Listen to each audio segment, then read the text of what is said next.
നമസ്കാരം, ഞാൻ Rakesh M G.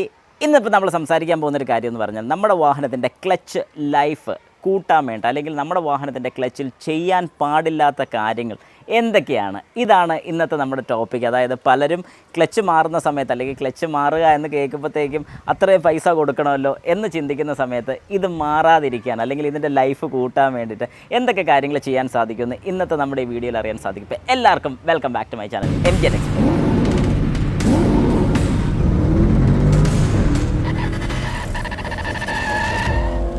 Okay, അപ്പോൾ നമുക്ക് സ്റ്റാർട്ട് ചെയ്യാം. ആദ്യം തന്നെ ഓരോ കംപ്ലയിൻറ്റ് സെക്ഷനും നമുക്ക് തുടങ്ങാം. അതായത് നമ്മളായിട്ട് വാഹനത്തിൽ ക്ലച്ച് കംപ്ലയിൻ്റ് ഉണ്ടാക്കാൻ എന്താണ് ചെയ്യുന്നത്. അതിൽ ഏറ്റവും ആദ്യത്തെ കാര്യം ഞാൻ പറഞ്ഞു തരാം. നമ്മൾ വാഹനം ഓടിക്കുന്ന സമയത്ത് പലരും ക്ലച്ചിൻ്റെ പുറത്തത് ഇതുപോലെ, അതായത് ചവിട്ടത്തില്ല എന്നൊക്കെ പറയുമെങ്കിൽ പോലും ഇങ്ങനെ വെറുതെ കാല് വെച്ചേക്കും. കാരണം ചില വാഹനങ്ങളിൽ നമുക്ക് റെസ്റ്റ് ചെയ്യാൻ വേണ്ടിയിട്ട്, അതായത് നമുക്കൊരു ഡെഡ് പെഡലോ കാര്യങ്ങളോ ഒന്നും വരുന്നില്ലാത്തതുകൊണ്ട് നമുക്കിവിടെ ഇങ്ങനെ കാല് വയ്ക്കാൻ ബുദ്ധിമുട്ടുള്ള ആൾക്കാരുണ്ട്. ചിലർക്ക് പേടി കാരണം വാഹനത്തിൻ്റെ ക്ലച്ചിൻ്റെ പുറത്ത് ഇങ്ങനെ കാല് വെച്ചേക്കും. ഇങ്ങനെ കാല് വയ്ക്കുമ്പോൾ നമ്മൾ ചിന്തിക്കുന്നത് എന്താണെന്നറിയോ, ഒരു കുഴപ്പവും വരത്തില്ല, സംഗതി എന്നാ പ്രശ്നം, അവിടെ ഒരു പ്രശ്നമില്ല, ചുമ്മാ അതല്ലേ കാല് വെച്ചിട്ടുള്ളൂ, ഞാനവിടെ ചവിട്ടുന്നില്ല, ചുമ്മാ ഒന്ന് തൊട്ടുന്നേ ഉള്ളൂ. പക്ഷേ ഇവിടെ ഇങ്ങനെ തൊട്ട് നമ്മൾ വെക്കുന്ന സമയത്ത് അവിടെ എന്താണ് സംഭവിക്കുന്നത് നിങ്ങൾ ആരെങ്കിലും ചിന്തിച്ചിട്ടുണ്ടോ? ശരിക്കും നമ്മുടെ വാഹനത്തിൻ്റെ ക്ലച്ചിൽ വരുന്ന റിലീസ് ബെയറിംഗ്, അതായത് നമ്മളിവിടെ ചവിട്ടുമ്പോൾ റിലീസ് ബെയറിംഗ് ആണ് ക്ലച്ചിൻ്റെ പ്രഷർ പ്ലേറ്റിനെ തള്ളുന്നത്. ഇത് ശരിക്കും പറഞ്ഞാൽ അവിടെ ചെന്ന് തൊട്ട് നിൽക്കുക, അതായത് പ്രഷർ പ്ലേറ്റിൻ്റെ ഫ്രണ്ടിലോട്ട് ചെറുതായിട്ട് ആ ഫിംഗേഴ്സിലോട്ട് വെറുതെ ടച്ച് ചെയ്ത് നിൽക്കും. ഇങ്ങനെ നിൽക്കുന്ന സമയത്ത് ഉണ്ടാകുന്ന പ്രശ്നം എന്താണെന്ന് ചോദിച്ചു കഴിഞ്ഞാൽ, നമ്മുടെ വാഹനത്തിൻ്റെ ക്ലച്ചിൻ്റെ റിലീസ് ബെയറിങ്, അതായത് ഞാൻ ഈ പറഞ്ഞ ചവിട്ടുമ്പോൾ വരുന്ന റിലീസ് ബെയറിങ്ങിന് പതുക്കെ ചൂടാകാൻ തുടങ്ങും, അതായത് ഹീറ്റ് ആകാൻ തുടങ്ങും. അങ്ങനെ ഹീറ്റ് ആകുന്ന സമയത്ത് അവിടെ എന്ത് സംഭവിക്കുമെന്ന് ചോദിച്ചു കഴിഞ്ഞാൽ, ചെറിയ രീതിക്കെങ്കിലും ക്ലച്ചിന് വെയർ ഉണ്ടാകുന്നുണ്ട്. അതായത് ഈ പ്രഷർ പ്ലേറ്റ് ചെറുതായിട്ട് തള്ളും, ചെറിയ രീതിക്ക്, അതായത് ചെറിയൊരു ഫോഴ്സേ വരത്തുള്ളൂ. ആ പ്രഷർ പ്ലേറ്റിലോട്ടും പ്രഷർ പ്ലേറ്റിൽ നേരെ നമ്മുടെ ക്ലച്ച് ഡിസ്കിലോട്ടും. അങ്ങനെ ആകുമ്പോഴത്തേക്കും റിലീസ് ബെയറിങ്ങിന് പ്രശ്നം വരും, ക്ലച്ച് പ്രഷർ പ്ലേറ്റിന് ഹീറ്റ് കൂടുന്നുണ്ട്, ഈ പറയുന്ന പോലെ ക്ലച്ചിനും കംപ്ലയിൻറ്റ് വരും. അപ്പോൾ ഇത്രയും കാര്യങ്ങൾ പ്രശ്നം വരുന്ന സമയത്ത് നമുക്കിത് എന്താണ് മനസ്സിലാക്കാൻ സാധിക്കുന്നത് ചോദിച്ചു കഴിഞ്ഞാൽ, ഒരു കാരണവശാലും നിങ്ങളുടെ വാഹനത്തിൻ്റെ ക്ലച്ച് പെഡലിൻ്റെ പുറത്ത്, അതായത് ഞാൻ ഈ കാണിച്ച പോലെ ക്ലച്ച് പെഡലിൻ്റെ പുറത്ത് അറിയാതെയാണെങ്കിൽ പോലും ഗിയർ മാറ്റിയതിന് ശേഷം കാലിങ്ങനെ വെക്കുന്നൊരു പതിവ്, അതായത് വെറുതെ ഇങ്ങനെ വെക്കുന്നൊരു പതിവ് ചെയ്യരുത്. ചെയ്യുന്ന ഏറ്റവും വലിയ തെറ്റാണ്. അതുകൊണ്ട് ഒരു കാരണവശാലും അങ്ങനെ ചെയ്യാൻ പാടില്ല. ആദ്യത്തെ കാര്യം നിങ്ങളത് എപ്പോഴും മനസ്സിലാക്കിയിരിക്കണം. പിന്നെ ഈ ക്ലച്ചിൻ്റെ റിലീസ് ബെയറിംഗ് എന്ന് പറഞ്ഞ് എല്ലാ വാഹനങ്ങൾക്കും ഈ പറയുന്ന പോലെ കേബിൾ ആയിരിക്കത്തില്ല. ഇപ്പോൾ ഞാൻ യൂസ് ചെയ്യുന്ന വാഹനത്തിൻ്റെ കേബിളാണ് വരുന്നത്, പക്ഷേ കേബിൾ ഇല്ലാത്ത വാഹനങ്ങൾ വരുന്നുണ്ട്, ഫ്ലൂയിഡ് ക്ലച്ച് വരുന്ന വാഹനങ്ങളുണ്ട്. ഈ ഫ്ലൂയിഡ് ക്ലച്ച് വരുന്ന വാഹനത്തിന് ഞാനിപ്പോൾ ഈ പറഞ്ഞൊരു കാര്യം ചെയ്യുന്ന ഏറ്റവും വലിയ പണിയാണ്. കാരണം എന്താണെന്ന് പറഞ്ഞു കഴിഞ്ഞാൽ, അതിൻ്റെ പുറത്ത് കാല് വയ്ക്കുമ്പോൾ ഈ പറയുന്ന പോലെ റിലീസ് ബെയറിംഗ് ചൂടാകും. റിലീസ് ബെയറിംഗ് ചൂടാകുന്ന സമയത്ത് ഉറപ്പായിട്ട് റിലീസ് ബെയറിങ്ങിനകത്ത് വരുന്ന ഈ ഫ്ലൂയിഡ്, അതായത് ഈ ബ്രേക്കിൻ്റെ ഫ്ലൂയിഡ്, ഈ ബ്രേക്ക് ഫ്ലൂയിഡും ഹീറ്റ് ആവും. ഇതിൻ്റെ ഹീറ്റ് കാരണം നമ്മുടെ ബ്രേക്കിൻ്റെ സിസ്റ്റത്തിൽ പോലും ഈ ഒരു ഹീറ്റ് റിഫ്ലക്റ്റ് ചെയ്യും. അല്ലെങ്കിൽ ഈ ബ്രേക്ക് ഫ്ലൂയിഡ് ഇതിനകത്തുള്ളതുകൊണ്ട് ഇതിനകത്ത് ചെറിയ രീതിക്ക് ചൂടാകുന്ന സമയത്ത് ബബിൾസിൻ്റെ അംശം ഉണ്ടാകും, എയറിൻ്റെ അംശം ഉണ്ടാകും. അങ്ങനെ ആ എയറിൻ്റെ അംശം ഏതെങ്കിലും രീതിക്ക് നമ്മുടെ ബ്രേക്കിൻ്റെ മാസ്റ്റർ സിലിണ്ടറിലോട്ട് എത്തുകയോ വല്ലതും ചെയ്യുകയാണെന്നുണ്ടെങ്കിൽ ഉറപ്പായിട്ടും ബ്രേക്ക് കിട്ടാനും കാര്യങ്ങളൊക്കെ ബുദ്ധിമുട്ട് വരും. ഈ പറയുന്ന ക്ലച്ച് ചവിട്ടുന്ന സമയത്ത് ക്ലച്ച് ഫുള്ളായിട്ട് ഡിസെൻഗേജ്ഡ് ആകാനുള്ള ബുദ്ധിമുട്ട് നമുക്ക് അവിടെ വരുന്നുണ്ട്. അതുകൊണ്ട് ഒരു കാരണവശാലും നമ്മൾ വാഹനത്തിൻ്റെ ക്ലച്ചിൻ്റെ പുറത്ത് പതുക്കെ കാല് വയ്ക്കുന്ന പരിപാടി ഒരു കാരണവശാലും ചെയ്യരുത്. നിങ്ങൾ അങ്ങനെ ചെയ്യുന്നുണ്ടെങ്കിൽ ഉറപ്പായിട്ടും ഇന്ന് ഈ ഒരു വീഡിയോ കാണുമ്പോൾ നിങ്ങൾ ഉറപ്പായിട്ടും അത് മാറ്റിയെടുത്തോണം. ഒരിക്കലും ഇനി അത് ചെയ്യാൻ പോകരുത്. ഇനി അടുത്ത പോയിന്റ്, നമ്മൾ വാഹനം എവിടെയെങ്കിലും ട്രാഫിക്കിലൊക്കെ നിർത്തിയിടുന്ന സമയത്ത് ഞാൻ കണ്ടിട്ടുണ്ട്, നമ്മളിപ്പം ഇതിപ്പോൾ ഒരു ഫസ്റ്റ് ഗിയറിലാണ് ഈ വാഹനം ഇപ്പോൾ ഉള്ളത്.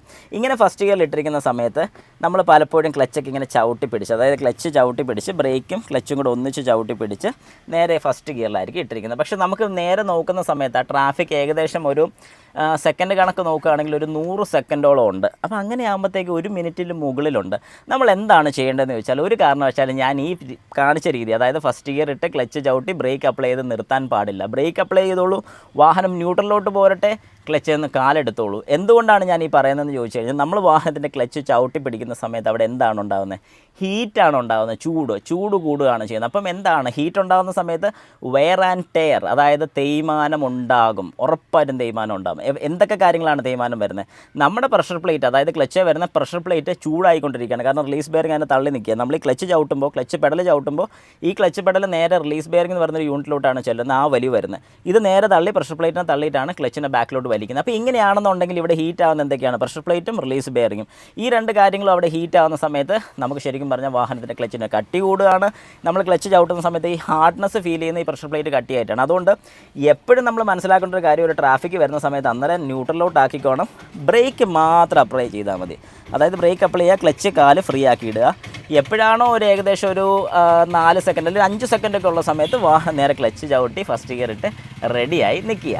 ഇങ്ങനെ ചെയ്യുകയാണെന്നുണ്ടെങ്കിൽ നമ്മുടെ വാഹനത്തിൻ്റെ ക്ലച്ച് പിന്നെ നമുക്ക് കൂടുതൽ ലൈഫ് കിട്ടുന്നതായിരിക്കും. ഇനി അടുത്ത പറയാനുള്ളൊരു കാര്യം എന്ന് പറഞ്ഞാൽ ചിലർ നല്ല കോൺഫിഡൻ്റ് ആയിട്ട് വാഹനം ഓടിക്കുന്ന ആൾക്കാരുണ്ട്. ഒത്തിരി ടൈപ്പ് ആൾക്കാർ, അതായത് ഞാൻ ഓടിക്കുന്ന പോലെയല്ല വേറൊരു വ്യക്തി ഓടിക്കുന്നത്. ഓരോരുത്തരും ഓരോ രീതിയിലാണ് ഓടിക്കുന്നത്. അതിൽ ചിലർ ഓടിക്കുന്ന രീതി ഞാൻ കണ്ടിട്ടുണ്ട്. അതായത് സഡൻ ആയിട്ടുള്ള ഗിയർ ചേഞ്ച് ചെയ്യുന്നത്, first, second, third, fourth, fifth ഇതൊക്കെ പെട്ടെന്ന്, അതായത് ഏറെക്കുറെ 1 മിനിറ്റ് പോലും എടുക്കാതെ എല്ലാം ഗിയറും കവർ ചെയ്യുന്ന ആൾക്കാർ എനിക്കറിയാം.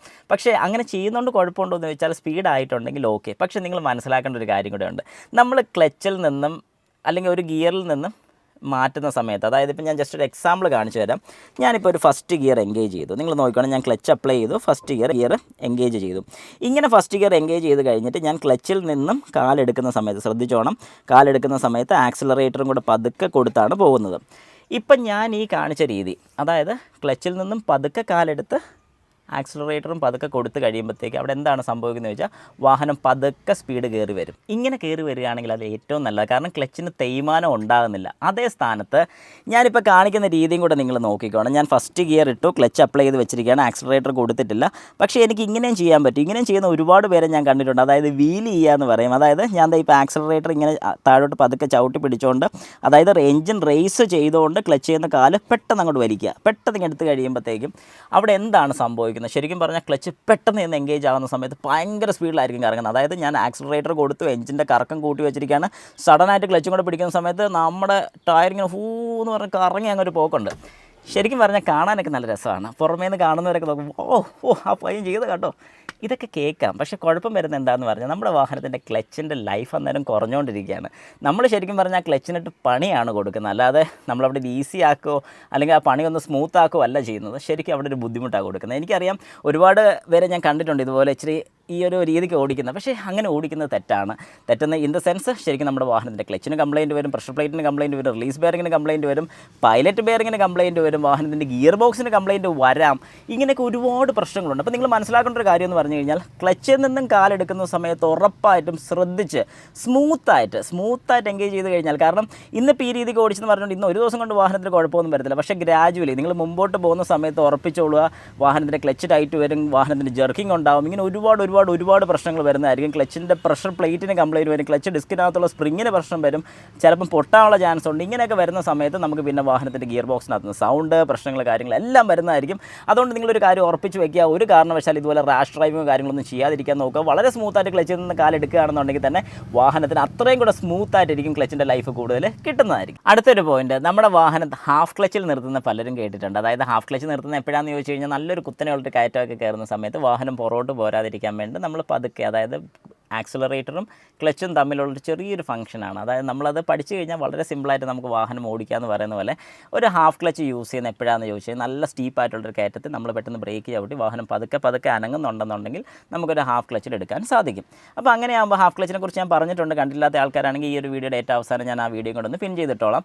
അല്ലെങ്കിൽ നമുക്ക് ഹാൻഡ് ബ്രേക്ക് യൂസ് ചെയ്താലും എടുക്കാം. ജസ്റ്റ് ഒന്ന് കാണിച്ചു തരാം. നമ്മളിപ്പോൾ വാഹനം ഫസ്റ്റ് ഗിയറിലാണ്, ക്ലച്ചിൽ നിന്ന് പതുക്കെ കാലെടുക്കുമ്പോൾ വാഹനം പുറകോട്ട് പോകുന്ന പേടിയുള്ളവരാണെങ്കിൽ ഈ കൈ കൊണ്ടൊന്ന് ഹാൻഡ് ബ്രേക്ക് അപ്ലൈ ചെയ്തുകൊണ്ട് പതുക്കെ ക്ലച്ചിൽ നിന്ന് കാലെടുത്ത് ആക്സിലേറ്ററും കൊടുത്ത് കഴിഞ്ഞ് ഹാൻഡ് ബ്രേക്ക് റിലീസ് ചെയ്ത് കഴിഞ്ഞാൽ വാഹനം പതുക്കെ മുമ്പിലോട്ട് പോകുന്നതായിരിക്കും. അന്നേരം ഓക്കെ, നമ്മൾ പറഞ്ഞു വന്ന കാര്യമൊന്നുമല്ല. നമ്മൾ പറഞ്ഞു വന്ന കാര്യം എന്ന് പറഞ്ഞാൽ ഹാഫ് ക്ലച്ചിൽ ഇങ്ങനെ നിർത്തുന്ന ആൾക്കാരെ എനിക്ക് പലരെ അറിയാം. കാരണം നല്ല രസമാണ് അത് കാണിച്ച്, അല്ലെങ്കിൽ അതൊന്ന് പഠിച്ചു കഴിഞ്ഞാൽ പിന്നെ അത് ഈ കിട്ടുന്ന ഒരു ഫ്ലോ എന്ന് പറഞ്ഞൊന്ന് വേറെയാണ്. പക്ഷേ ഇത് ശരിക്കും പറഞ്ഞാൽ ഇതൊന്നും നമുക്ക് ബാക്കിയുള്ളവരെ കാണിക്കാൻ വേണ്ടിയുള്ളതല്ല. നമ്മൾ മനസ്സിലാക്കി വയ്ക്കുക എങ്ങനെ ചെയ്യേണ്ടതെന്നുള്ളത് മനസ്സിലാക്കി വയ്ക്കുക. പക്ഷേ കാര്യങ്ങളുടെ ഗൗരവം കൂടെ നമ്മൾ മനസ്സിലാക്കുക. ഒരു കയറ്റം കയറി നിർത്തുന്ന സമയത്ത്, ഒരു കയറ്റം കയറി നിൽക്കുന്ന സമയത്ത് നമ്മൾ ചെയ്യേണ്ട ഒരു കാര്യം എന്ന് പറഞ്ഞാൽ ഹാഫ് ക്ലച്ച് നിർത്തുക എന്നുള്ളതല്ല, വാഹനത്തിന് ബ്രേക്ക് ചവിട്ടി നിർത്തുക എന്നുള്ളത്. അതായത് ഞാൻ ഈ കാണിക്കുന്ന പോലെ ഞാനിപ്പം ഒരു കയറ്റത്തിൽ നിൽക്കുകയാണ്, ഞാൻ ഈ ബ്രേക്ക് ചവിട്ടി നിർത്തിയൊക്കെയാണ്.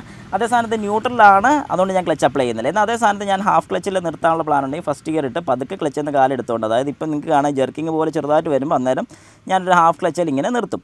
ഓക്കെ, പക്ഷേ ഈ ഹാഫ് ക്ലച്ചിൽ എപ്പോഴും നിർത്തരുത്. കാരണം നമുക്കറിയാം ഏകദേശം കുറച്ചേറെ നേരം നമുക്കവിടെ നിർത്തിയിടേണ്ടി വരികയാണെങ്കിൽ നമ്മൾ ചെയ്യേണ്ട കാര്യം തന്നെ ന്യൂട്രലാക്കി ഹാൻഡ് ബ്രേക്ക് വലിച്ചിട്ടോണം. ഒരു കാരണവശാലും ഹാഫ് ക്ലച്ചിൽ നിർത്താൻ പോകരുത്. കാരണം ഹാഫ് ക്ലച്ചിൽ നിർത്തി ഇട്ട് കഴിഞ്ഞാൽ വരുന്ന കുഴപ്പം എന്താണെന്ന് ചോദിച്ചു കഴിഞ്ഞാൽ വാഹനത്തിൻ്റെ ക്ലച്ചിന് തേയ്മാനം കൂടുകയാണ്. സാധാരണ ഒക്കെ രീതിയിൽ കഴിഞ്ഞ് കൂടുതൽ തേയ്മാനമാണ് ഹാഫ് ക്ലച്ച് നിർത്തുമ്പോൾ വരുന്നത്. അതായത് നമ്മുടെ വാഹനം ഹാഫ് ക്ലച്ച് നിർത്തുക എന്ന് പറഞ്ഞാൽ ക്ലച്ച് തേച്ച് തീർക്കുക എന്നുള്ളത് തന്നെയാണ്. അതായത് ക്ലച്ച് ഇങ്ങനെ പതുക്കെ കൊണ്ട് നിൽക്കുന്നുള്ളൂ. ഈ കൊണ്ട് നിൽക്കുന്നു പറഞ്ഞാൽ അവിടെ തേയ്മാനമാണ് സംഭവിക്കുന്നത്. അപ്പോൾ നിങ്ങൾ മനസ്സിലാക്കേണ്ട ഒരു കാര്യം, ഹാഫ് ക്ലച്ച് എന്ന് പറഞ്ഞാൽ അത്ര സേഫ് ആണെന്ന് വെച്ചാൽ നമ്മുടെ വാഹനത്തിന് കംപ്ലയിൻറ്റ് വരാൻ ഏറ്റവും കൂടുതൽ, അതായത് ക്ലച്ചിന് കംപ്ലയിൻറ്റ് വരാൻ ഏറ്റവും കൂടുതൽ ഒരു കാരണമെന്ന് പറഞ്ഞാൽ ഹാഫ് ക്ലച്ച് തന്നെയാണ്. ഹാഫ് ക്ലച്ച് റെഗുലറായിട്ട് നിങ്ങൾ യൂസ് ചെയ്യണം, അല്ലെങ്കിൽ ഹൈ റേഞ്ചിലൊക്കെ റോഡിലൊക്കെ പോകുന്ന സമയത്ത് എപ്പോഴും ഹാഫ് ക്ലച്ച് താങ്ങിയാണ് എടുക്കുന്നതെങ്കിൽ ഉറപ്പായിട്ട് കംപ്ലയിൻറ്റ് വരുന്നതായിരിക്കും. അടുത്തൊരു പ്രധാന കാര്യം, നമ്മൾ പലപ്പോഴും വാഹനത്തിൻ്റെ ഗിയർ ഷിഫ്റ്റ് ചെയ്യുന്ന സമയത്ത് നമുക്കറിയാവുന്ന പോലെ 5th ഗിയർ എന്ന് പറഞ്ഞാൽ ഒരു മൈലേജ് ഗിയർ തന്നെയാണ്. പക്ഷേ ശരിക്കും പറഞ്ഞു കഴിഞ്ഞാൽ ഈ ഒരു 5th ഗിയർ എത്താനുള്ള സാഹചര്യം ഇല്ലാഞ്ഞിട്ടും പോലും നമ്മൾ 5th ഗിയറിൽ ഇടുക, അല്ലെങ്കിൽ ഒരു 4th ഗിയറിൽ നമ്മളൊരു ചെറിയ കയറ്റം കയറിക്കൊണ്ടിരിക്കുകയാണ്. നമുക്കറിയാം 3rd ഗിയറിൽ ഇടണം, പക്ഷേ 3rd ഗിയറിൽ ഇടാതെ നമ്മൾ ചെയ്യുന്നൊരു പരിപാടിയുണ്ട്. ഇങ്ങനെ ക്ലച്ച് താങ്ങി ഇങ്ങനെ ഇച്ചിരി ആക്സിലറേറ്റർ കൊടുത്ത് ഇങ്ങനെ താങ്ങി ആ ഒരു 4th ഗിയറെ തന്നെ അത് കയറ്റാൻ നോക്കും. പക്ഷെ ഒരു കാരണവശാലും നിങ്ങൾ അങ്ങനെ ചെയ്യരുത്. കാരണം നമ്മൾ അങ്ങനെ ചെയ്ത് കഴിഞ്ഞാൽ അവിടെ വരുന്നൊരു കുഴപ്പം എന്താണെന്ന് പറഞ്ഞാൽ, ഒരു കാരണവശാലും അവിടെ നമുക്ക് മൈലേജ് അല്ല കിട്ടുന്നത്, മൈലേജ് ഉള്ളതും കൂടെ പോകും. വേറൊന്നും കൊണ്ടല്ല, നമ്മുടെ ആക്സിലേറ്റർ കൊടുത്തുകൊണ്ടിരിക്കുന്ന സമയത്ത് എന്താണ് അവിടെ സംഭവിക്കുന്നത്? ഫ്യൂവൽ കൂടുതൽ ബേൺ ആവുകയാണ് ചെയ്യുന്നത്. അങ്ങനെ ഫ്യൂവൽ കൂടുതൽ ബേൺ ആവുന്ന സമയത്ത് ശരിക്കും അവിടെ വരുന്നതെന്ന് പറഞ്ഞാൽ നഷ്ടം തന്നെയാണ്. നഷ്ടം മാത്രമല്ല, നിങ്ങൾ മനസ്സിലാക്കണം, നിങ്ങളുടെ വാഹനത്തിൻ്റെ ക്ലച്ചിന് നിങ്ങൾ കൊടുക്കുന്ന ലോഡ് എത്രത്തോളം ആണെന്നുള്ളത്. ആ ക്ലച്ചിൻ്റെ ലോഡാണ്, അത് ഗിയർ ബോക്സിലോട്ടാണ് ഔട്ട് കൊടുക്കുന്നതെങ്കിൽ പോലും ഈ ഒരു ലോഡ് ക്ലച്ച് തന്നെയാണ് ഏറ്റവും കൂടുതൽ വരുന്നത്. അങ്ങനെ വരുന്ന സമയത്ത് നമ്മൾ ഏകദേശം ഒരു 3rd ഗിയറിലോട്ട് ഷിഫ്റ്റ് ചെയ്ത് കഴിഞ്ഞാൽ വാഹനം നല്ല സ്മൂത്തായിട്ട് കയറി പോകുള്ളൂ. പക്ഷേ അവിടെ 3rd നമ്മൾ കീപ്പ് ചെയ്തില്ല, 4th തന്നെ ഇട്ട് ആക്സിലറേറ്റർ കൊടുത്ത് ക്ലച്ചിന് പതുക്കെ എടുത്തെടുത്ത് പോവുകയാണെന്നുണ്ടെങ്കിൽ ഉറപ്പായിട്ടും നിങ്ങളുടെ വാഹനത്തിൻ്റെ ക്ലച്ചിന് തേയ്മാനം കൂടുമെന്ന് മാത്രമല്ല, ആ ക്ലച്ച് എത്രയും പെട്ടെന്ന് മാറേണ്ടി വരും. കാരണം ഇതുപോലത്തെ പണിയാണ് അതിന് കിട്ടിക്കൊണ്ടിരിക്കുന്നത്. പിന്നീട് ഒരു സമയത്ത് നമ്മുടെ വാഹനത്തിൻ്റെ ക്ലച്ചിന് ജെർക്കിങ്ങും കാര്യങ്ങളൊക്കെ ഉള്ള പ്രോബ്ലമായിട്ട് വന്ന് ഇതൊരു വലിയൊരു പ്രോബ്ലത്തിൽ തന്നെ ചെന്ന് അവസാനിക്കും. ഞാൻ ഈ പറഞ്ഞ കാര്യങ്ങൾ അത്ര നിങ്ങൾക്ക് മനസ്സിൽ കിട്ടിയെന്ന് ഞാൻ വിശ്വസിക്കുന്നു. ഇതിൽ എന്തെങ്കിലും സംശയമോ കാര്യങ്ങളൊക്കെ ഉണ്ടെങ്കിൽ ജസ്റ്റ് എൻ്റെ കമൻറ്റ് ബോക്സിൽ ഒന്ന് കമൻറ്റായിട്ട് ഇട്ടേക്ക്, അതിനെല്ലാം ക്ലിയർ ആയിട്ടുള്ള റിപ്ലൈ ഞാൻ തരുന്നതായിരിക്കും.